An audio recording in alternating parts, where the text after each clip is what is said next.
नमस्कार। मैं आशुतोष पाठक India debate में आप सबका स्वागत करता हूं। दोस्तों, आज हम आपको कुछ राज की बात बताना चाहते हैं और ये राज की बात आपको जानना इसलिए जरूरी है क्योंकि 2020 से लेकर के 2023 तक, और ये सिलसिला आज भी जारी है, 19, 20, 21, 22, 23 इस सिलसिला को जो आगे बढ़ाने वाले लोग हैं वो मुट्ठी भर लोग हैं। वही लोग पूरी दुनिया में कॉल ले रहे हैं, वही लोग पूरी दुनिया में बताते हैं कि आपको क्या करना है, आपको क्या नहीं करना है। और आप हैरान हो जाएंगे कि दुनिया भर की सरकारें उनके सामने घुटने टेक चुकी हैं।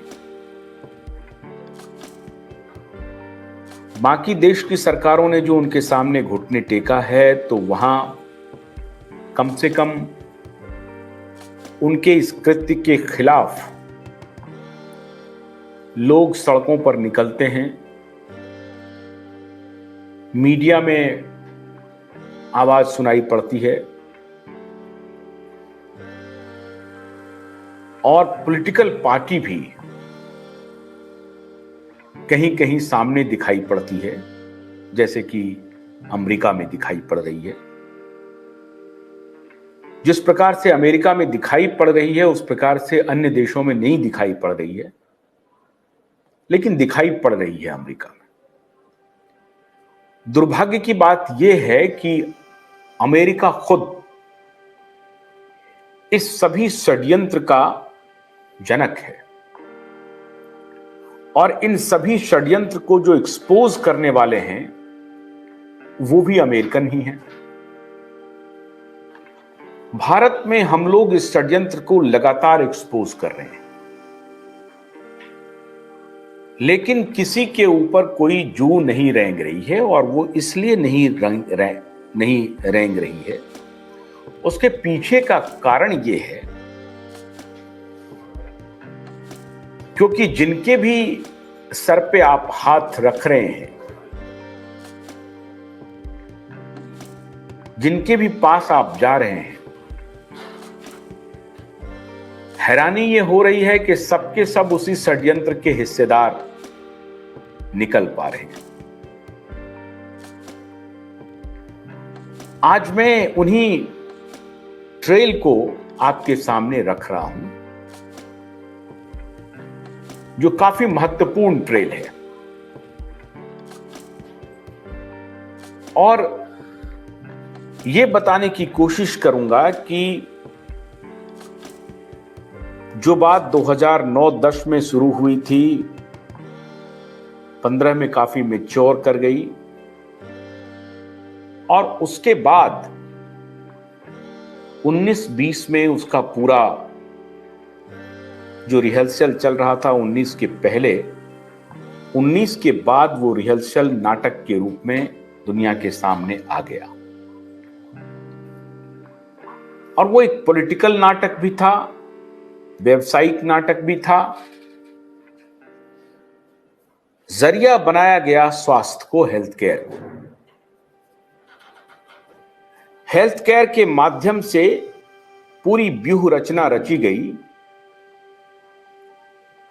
और उसमें पॉलिटिक्स को भी इन्वॉल्व कर लिया गया, बिजनेस को भी इन्वॉल्व कर लिया गया। अब पॉलिटिक्स और बिजनेस गवर्नेंस को कंट्रोल कर रहा है। जो हेम ऑफ द अफेयर्स है वो राजनीति है। राजनीति नियंत्रित कर रही है बिजनेस को और राजनीति नियंत्रित कर रही है गवर्नेंस को। गवर्नेंस से यहां तात्पर्य है ब्यूरोक्रेसी को, जो एक सिस्टम हमने बनाया है, जो नॉन इलेक्टेड सिस्टम है, उसमें चुनाव नहीं होता है। सरकारें बनती हैं, राजनीतिक पार्टियां आती हैं, बन के बिगड़ जाती हैं, चली जाती हैं, लेकिन एक जो व्यवस्था है वो कंटिन्यू रहती है। उसमें लोग एक बार जाते हैं, उसमें अपनी सेवा देते हैं, सेवा के बाद सेवानिवृत्ति होती है, फिर दूसरे लोग आते हैं, फिर अपनी सेवा देते हैं, फिर उनकी सेवा चलती रहती है, फिर तीसरे आते हैं, वो जब रिटायर कर जाते हैं। तो ये एक व्यवस्था हमने चुना है, वो व्यवस्था कंटिन्यू है। राजनीति किस प्रकार से उस व्यवस्था पर हावी हो गई और इस सब को, राजनीति और इस व्यवस्था को, जो गवर्नेंस है, इस दोनों को कैसे बिजनेस ने कंट्रोल कर लिया। अब बिजनेस ने कंट्रोल कर लिया राजनीति को या राजनीति ने बिजनेस को कंट्रोल कर लिया, ये दोनों एक दूसरे के पूरक हो गए। कभी बिजनेस राजनीति के लिए काम कर रहा है, कभी राजनीति बिजनेस के लिए काम कर रहा है। 2019 एक डेडलाइन है, एक बेंचमार्क वर्ष है, जब आपको राजनीति और बिजनेस का, हालांकि इसके पहले भी राजनीति और बिजनेस का बहुत गहरा संबंध रहा है, मैं उसमें नहीं जाऊंगा, क्योंकि आज जो मैं आपको बताना चाह रहा हूं उसमें कुछ ग्रुप, कुछ समूह, कुछ व्यक्ति, ये सब आपके सामने आएंगे। 2019 में किस प्रकार से हमारे देश के राजनेता ने बिजनेस के लिए काम किया। 2016 में हमारे देश के राजनेता ने बिजनेस के लिए काम किया, और जब 2016 में राजनेता ने बिजनेस के लिए काम किया तो बिजनेस ने राजनेता के लिए 2019 में काम किया, चुनाव में काम किया, और फिर 2019 जीतने के बाद फिर राजनेता ने बिजनेस के लिए काम करना शुरू कर दिया, और फिर जब ये 2024 आएगा तो ये बिजनेस राजनेता के लिए काम प्रारंभ कर देगा।